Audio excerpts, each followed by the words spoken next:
Hello there. Well, she said most of everything you need to know about me. I'm going to say one word about the Boutique since they introduced it. It is a fantastic place if you are ever looking for really great condition, affordable books. And if I could say anything, I would say that their books are underpriced. So and it's a great place to just wander around and see the titles there. I've spent more than a few dollars there. Let's put it that way. Well, as she said, my name's Simon King. I'm here to talk about my book, The Romanian Incident, also talk about filmmaking, but also to talk about how you go about writing and what gets in the way and how you avoid those blockades in the future. For a little bit of background, just one or two sentences, I was born in England. I'm the father of 5 and grandfather of 5. And I've lived in Lake Oswego for, I think, 35 years now. So spent plenty of time in this library. To accurately start talking about why I write and how I got started, I have to go back to World War II. My father was in the Royal Air Force, the British Royal Air Force during World War II, and he was an RAF training pilot, so he taught people how to fly these Spitfires and big Lancaster 4-prop planes. But he was also the friend of an engineer named Barnes Wallis, and Barnes Wallis, who later became Sir Barnes Wallis, worked with my father to devise a special bomb that was used to blow up, I think it's two very important dams in Germany. And the bomb was called the bouncing bomb. And it had the ability to skim across the top of a lake rather than just drop straight into it. And so they could skim across the top of a lake, get to the dam, blow it up, blah, blah, blah. After the war, the technology for the bomb was still considered top secret by Her Majesty's government. And they decided to make a film called The Dam Busters, which was made in 1955. And because it was still top secret, my father was called in for certain scenes, to act in certain scenes that involved the development of the bomb and the testing of the bomb.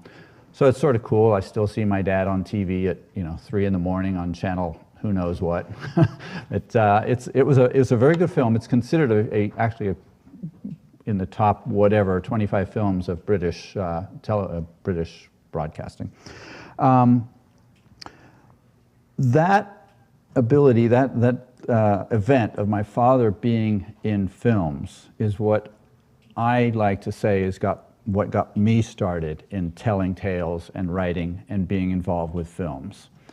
And I can remember back to going to the drive-in as a child with my parents in our little Volkswagen Bug and seeing a film called To Sir with Love with Sidney Poitier, and later to see The Godfather. And in both cases, even as a young kid, I realized there was something going on here. They were telling really interesting stories with really interesting characters. And it got me thinking that that's something I would like to be able to do. My dad had a 8mm Bolex camera, which is a little tiny movie camera about this big. I should have brought it. I still have it. And I used that camera to make my own little films with little clay figures and my G.I. Joe figures and more than a few firecrackers to make these little films. And that taught me how you tell a story, how there has to be a beginning and a middle and an end, although as it's said in the film industry, not necessarily in that order. Jump forward a number of years, and I have to look at my notes, where I am. Late 90s, I started making my own films, short films, where I was writing the scripts, I was casting them, I was hiring the crew, we were finding the locations, and believe me, the hundreds of other things that goes into making films. And I was having great fortune with the films as far as they were winning awards, both here in the States and overseas, for the screenplays and for the film itself, which gave me more and more encouragement to go out there and make more and more films. The one I just finished recently was called Fiona, and it was filmed here in Lake Oswego. A very dramatic piece about a high school student whose life spirals out of control. And that's on the film festival circuit right now, and it's doing fairly well. So I'm happy about that. That brings me to the Romanian Incident. In about 2000, we were set, well, no, that's right. I wrote a screenplay called The Romanian Incident. And that was in '99. And in 2000, we were all set to film this in Romania when this little problem sort of entered the world of COVID. And not only my production, but just about every film production you can think of worldwide came to a grinding halt, which was sad, but it was the right thing to do. It would have been very irresponsible of me to, have a cast and crew and assemble all of them and pay all of this money. So during COVID, I kept looking at the screenplay and thought, well, I should write a novel based on the screenplay, which is sort of the backwards way of doing things. Usually you write a novel and then you make a screenplay, but I had a screenplay, so I said, all right, I'll make a novel. Now, that particular screenplay is 118 pages long. And the way it works in the film industry, roughly, is 1 page of screenplay is 1 minute of screen time. So 118 minutes, roughly a 2-hour film. However, 118 pages of screenplay does not make 118 pages of novel manuscript. In fact, it makes about 60 by the time you take all the space out and all the very vague descriptions about characters. So here I am, I've taken that screenplay, removed all the excess material, and I'm staring at 60 pages, and I realize that although in manuscript terms we don't talk about pages, we talk about number of words, but roughly I needed 150, 160, 180, 200 pages, whatever it might be. I knew I had a lot of work to do.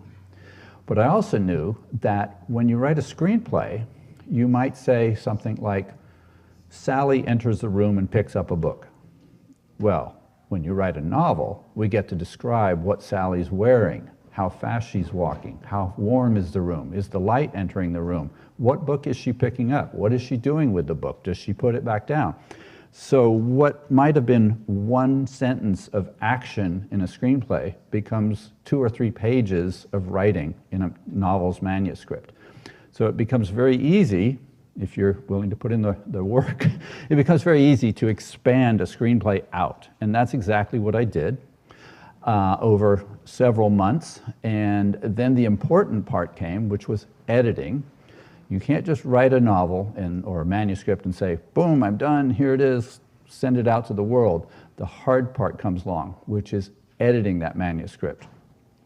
Yes, I will do my first edit where I make sure I'm telling the story the way I want it told, but then you need an editor to come in and say, well, you've got a dangling participle here, or your verb tense is wrong here, and or you can't use a semicolon, you need a on and on. All these things that I know, but I'd rather have someone else figure out for me. After that phase of several edits, you then swallow your pride and give the manuscript to some of your friends, and preferably some of your not friends, and ask them to read it. And they will come back to you and say, I couldn't get past page 30. It makes no sense at all, in which case you go back to the table and start working on it. Or, interestingly enough, in this story, I had one of my early readers, they're called beta readers. She came, and this is set during the Cold War, so 1960s. And this particular woman is fairly well off, and she owns some very nice things, including Louboutin shoes. Louboutins are very expensive shoes. And I had referred to the book as the character came in wearing a pair of Louboutins. And my beta reader said, no, she didn't. Those weren't around in the 60s. Now, I had no idea. It just seemed like they must have been around forever, so why not refer to them? So I had to switch over to Chanel, which was fine. But these are the things that your editor, your beta readers, people other than you will be able to point out. Or they'll say, wait a minute, this person on page 8 was wearing green pants, and on page 10, they've got blue pants on. And you realize you've read this manuscript 25 times, and you didn't notice that. You didn't take into account that somehow this person changed pants. So you have to really trust your beta readers and your editors. They are essential to this.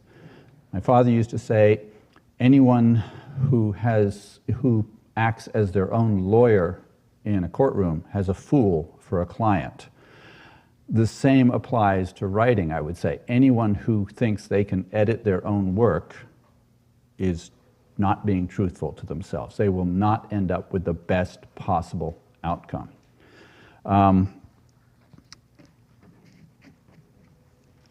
So I get asked 3 questions by, I work with students, but also with other adults, and I get asked 3 questions all the time.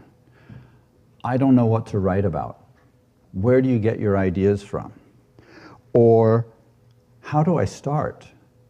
How do I start writing? Or the one that we have all heard is, I've got writer's block. I don't know how to get from where I am to where I want to be. Well, my first answer with respect to the ideas is just open your eyes. They are everywhere. You're sitting in Starbucks. Who is that guy at the counter? Why is he ordering 5 coffees? Where's he going to take them? You know, where did he come from? What is his story? You're at the airport. Where is that person going? Why don't they have any luggage? You know, and it just gets your mind spinning about, well, maybe he's a spy, or maybe he's going to see his grandmother, or on and on and on, and just weave a story around that. The other thing that you should do is read. I tell my young students this all the time. Read, read, read, read. Read books, read magazines, read internet articles, read everything that you can, because first of all, you'll learn how to tell a story, and second of all, you'll say, that's a cool idea, I could do something like that. Now that's not plagiarism, it's not stealing, it's just inspiration. I'm not saying go out and write your own version of The Pearl by Steinbeck, but it's an inspiration. Where can you go with that? How do you start? Well, you start writing by writing. It's as simple as that. If you don't put words on the page, you're going nowhere. If you write 1 page a day, you will have a novel in 6 months.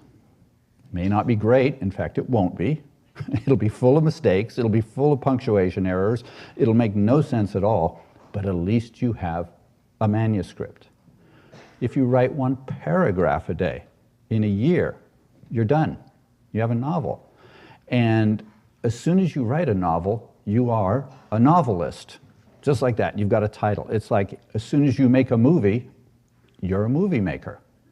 But the more you talk about making a movie, the more you talk about writing a book, well, I don't mean to be mean, but you're not what you think you want to be. You got a ways to go.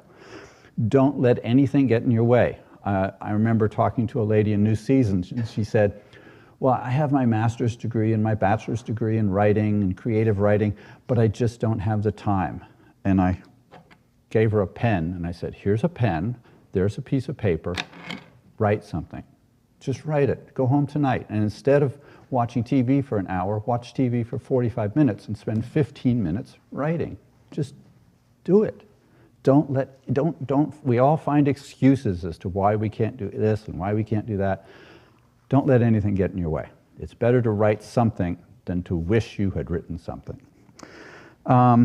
Writer's block. We all have heard the term, and many of us have experienced it. I have 2 solutions to it. Number 1 is, if I'm writing something and I'm halfway down a page and I don't know what I want the character to do, I'm at a loss. Should they leave the room? Should they throw something? I don't know.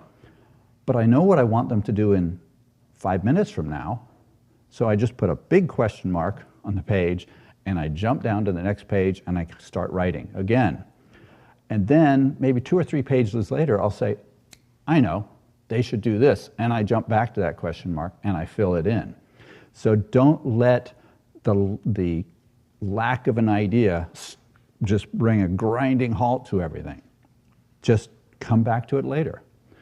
The other thing that I do, which probably drives my wife crazy, is I currently have 4 books in manuscript form that I'm working on and 10 screenplays.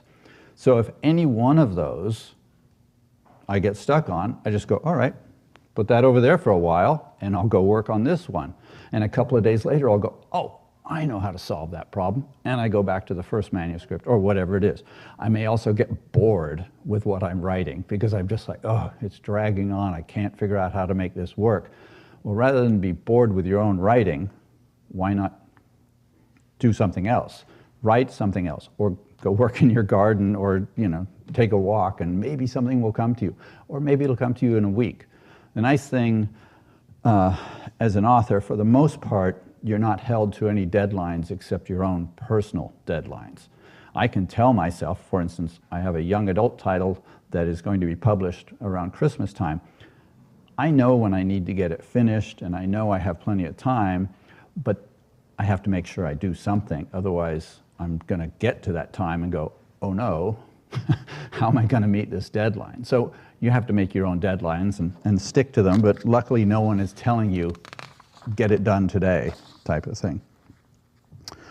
I also hear, write what you know. And I disagree with that, because if that were true, where did Batman and Superman and Iron Man and 2001: A Space Odyssey and you name it, where did science fiction stories come from? They are not reality, and no one knew what Batman was. It had to come out of their imagination. So yes, you can write what you know, but don't be afraid to stretch it a little bit. Bring in that's the wonderful thing about writing. It's about imagination. It's about being creative. You should write about personal experiences with one caveat, and this is a hard one. We all might think, my story of me and my cat is a wonderful story and the world will love it. No, they won't. You will love it, your mother will love it, your brothers and sisters will love it, and that's the end of the book sales right there. But if you can somehow make it less about you and your cat and make it a little more universal, you've increased your audience. And ultimately, that's why we write books for our own self-fulfilling, to fulfill our own needs, but we also write books because we either want to sell them or we want to tell the world, hey, I've written this cool thing, read it. I really don't care if I make money, I just want someone to read this and enjoy what I've put out there. I tried about that. Sorry, I need my glasses. A little bit about the book, very quickly, and as she mentioned there, it is set during the Cold War, and a Russian KGB agent, a female KGB agent, comes to this hotel in the Romanian mountains in order to carry out a mission. But when she gets there, she discovers that the person she's supposed to meet with has been killed in his hotel room, which is locked from the inside.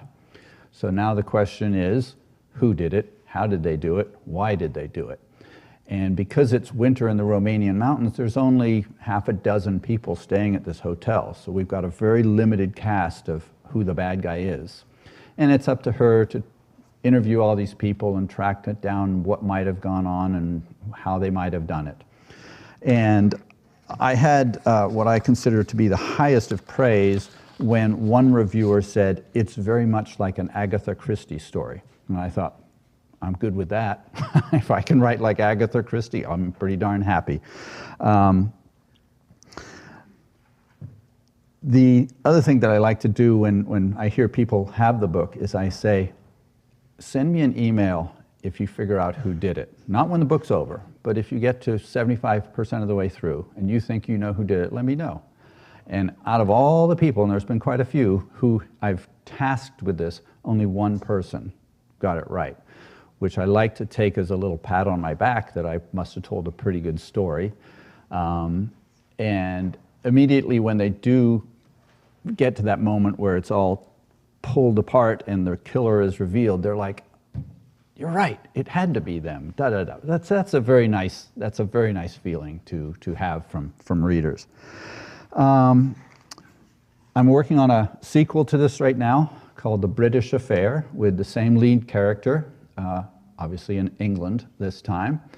And I'm also working on a young adult title and a couple of other things. The young adult one will come out first. And again, I've taken one of my screenplays and I've stripped away all of the filmmaking jargon, and I'm now filling it in with 17-year-old talk, which is a lot of fun. I love writing, but the one thing I love more than that is making films. And making films is a lot of work. There is no end to the roadblocks that are put in front of you. There's no end to the confusion, and what wasn't a problem yesterday is an enormous problem today.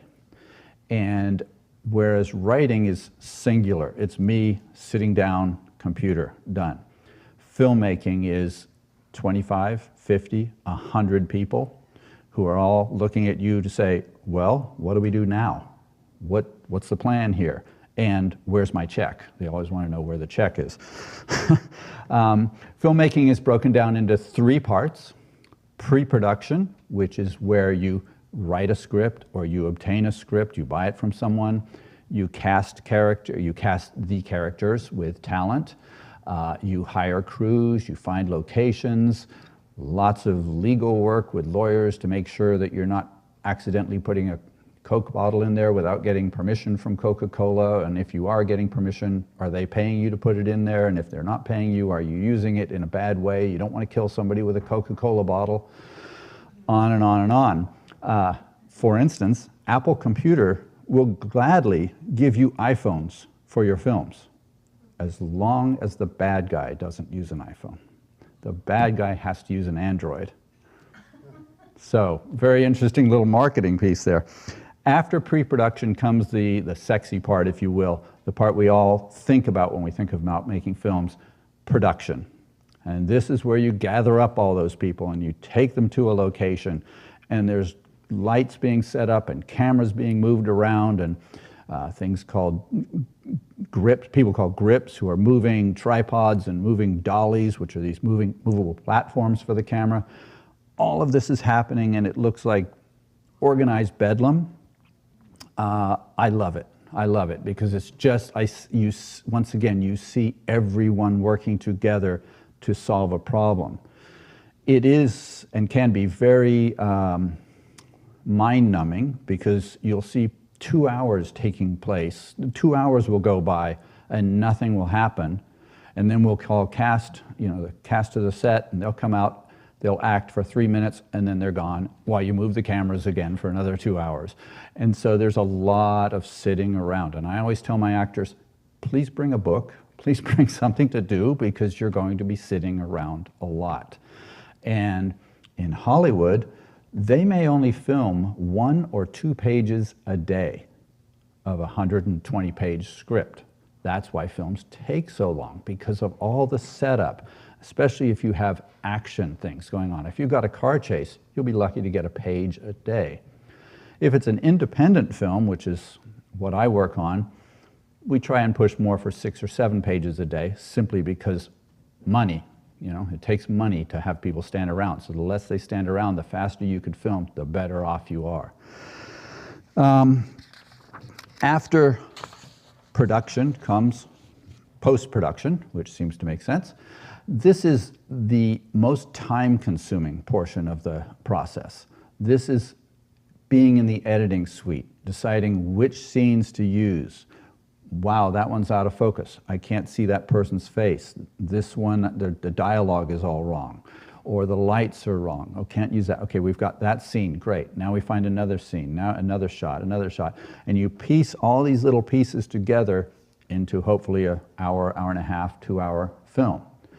It used to be, when I first learned to shoot film, it used to be a lot harder because you had physical celluloid films, camera film, if you will. Now it's all digital. These two cameras at the back here, they're all digital. The editing that goes on is just like that. I mean, there's still a lot of work, but it's relatively quick compared to what it used to be. And after all of that, then you get down to the marketing of the film. And if you always hear these things, oh, it's a $100 million film.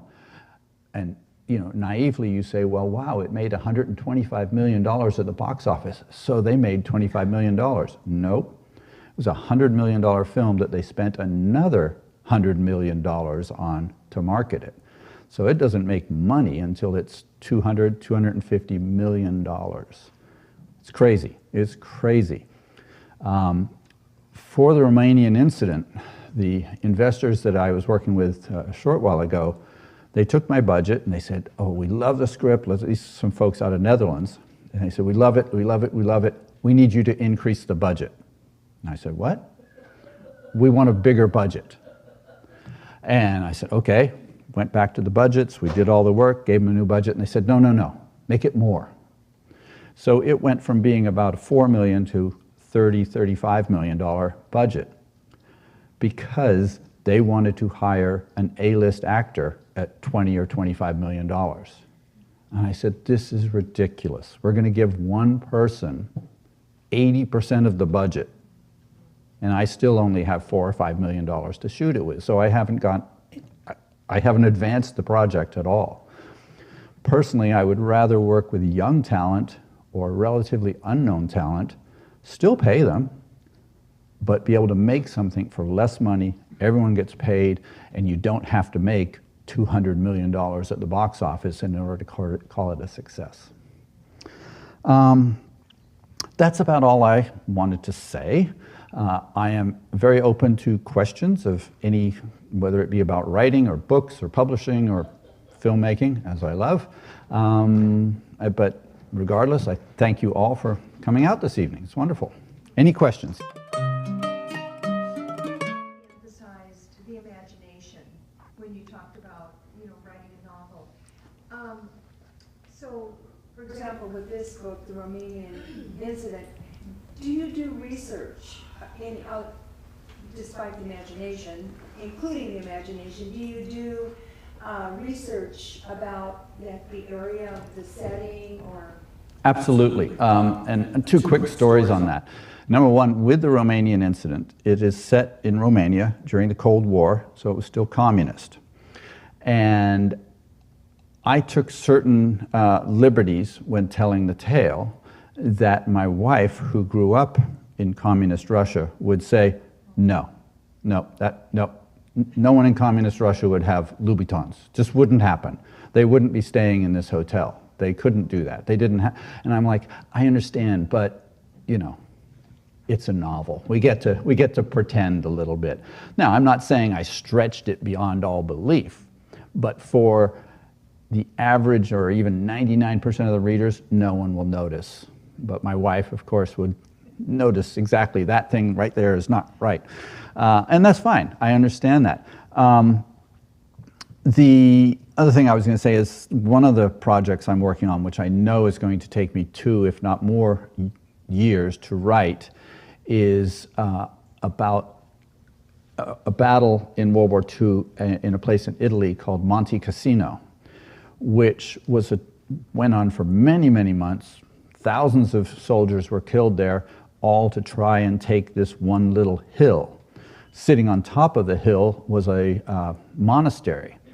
And there's an unwritten law, rule, if you will, in battle that you don't bomb or destroy religious places unless it's absolutely unavoidable. And the Americans were having such a hard time getting over this hill, which was considered by Washington to be very politically important to get over this hill, and we needed to do that. So the decision was made by the United States government to blow up the monastery. Not by accident, purely on purpose, to allow them to get past it. That was not a great thing to do. But number two, what it did, it gave the Germans a place to hide. in the monastery, in the blown-up monastery at the top of this hill. So there was no warfare advantage gained from this.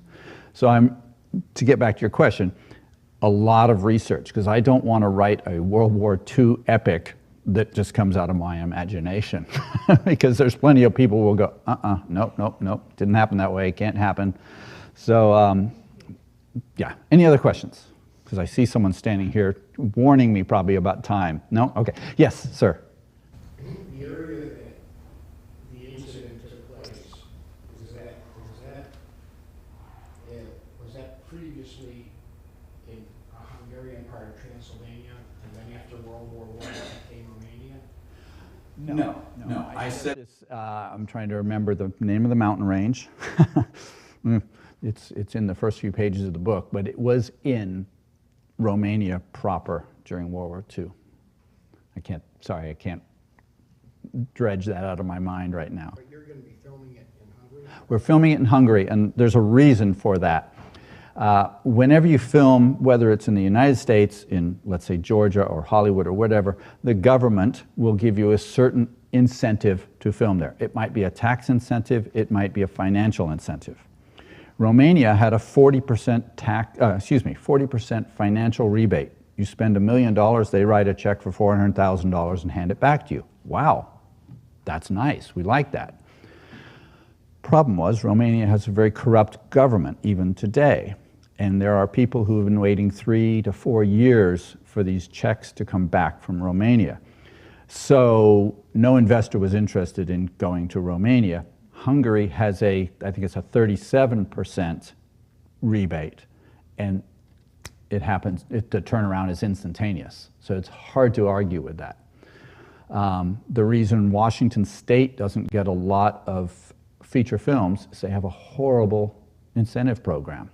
The reason Georgia gets a lot of films is it's got about a 32%, I think it is. So people would say, let's just take the project. The reason it goes to Canada, to Vancouver, Canada, they've got a great incentive program. So that is one of the reasons to film in Hungary. How about your distribution of the book? Okay, so this is a lengthy, I'll try and cut this one short. There are 3 possible ways to publish a book.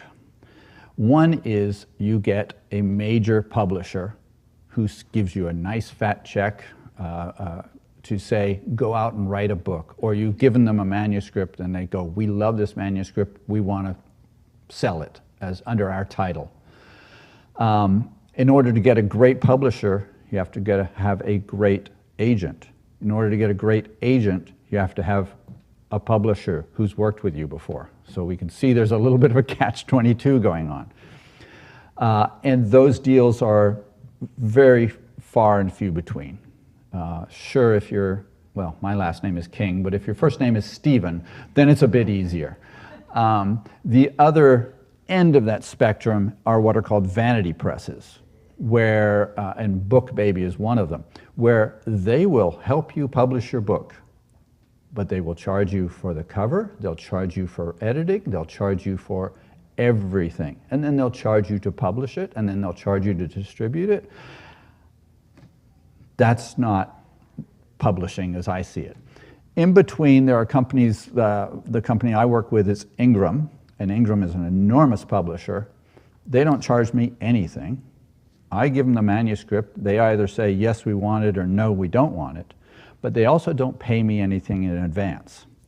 But they distribute throughout the world. So yes, it goes to Barnes & Noble and Target and Walmart and of course Amazon, but it also goes overseas. I've got quite a few sales out of Europe and strangely enough Africa, which I've never quite understood. And they handle all of that and I get royalty payments. If I was looking to write books to pay my property tax, I'd probably want to find a different occupation. You don't get rich writing books unless your first name's Stephen. Quick story, in high school, this very attractive girl came up to me and she said, is your brother's name Stephen? And I said, oh no, my brother's name's Scott. And she just said, oh, and walked away. And I didn't even know who Stephen King was. So I just thought she didn't like me, which was probably true. Anyway, any other questions? Yes? When will the movie be released? And is it, and how, and what language is it in? It'll be in English. Yeah, it'll be in English. Although it has an international cast. I've got people from France, England, Hungary, Ukraine, possibly Russia, we have to see about that, and Spain and America in it. But it's filmed in English because that's where the money is as far as distributors are concerned.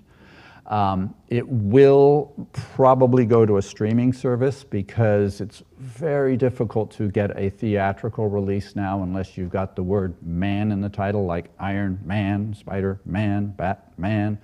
You know, if you make a dramatic film, it's too expensive for the distributors or the studios to consider that unless it's got Brad Pitt in it or, you know, whoever you wish to name.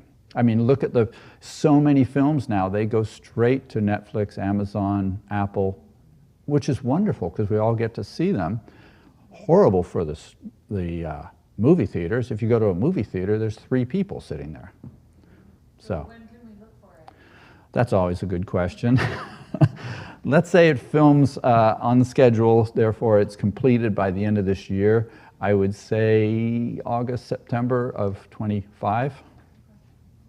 You can be sure I'll be touting as much as I can about that. I will be directing. I should have said that. I'll be directing it also. So I'll be very closely involved with the whole marketing of it.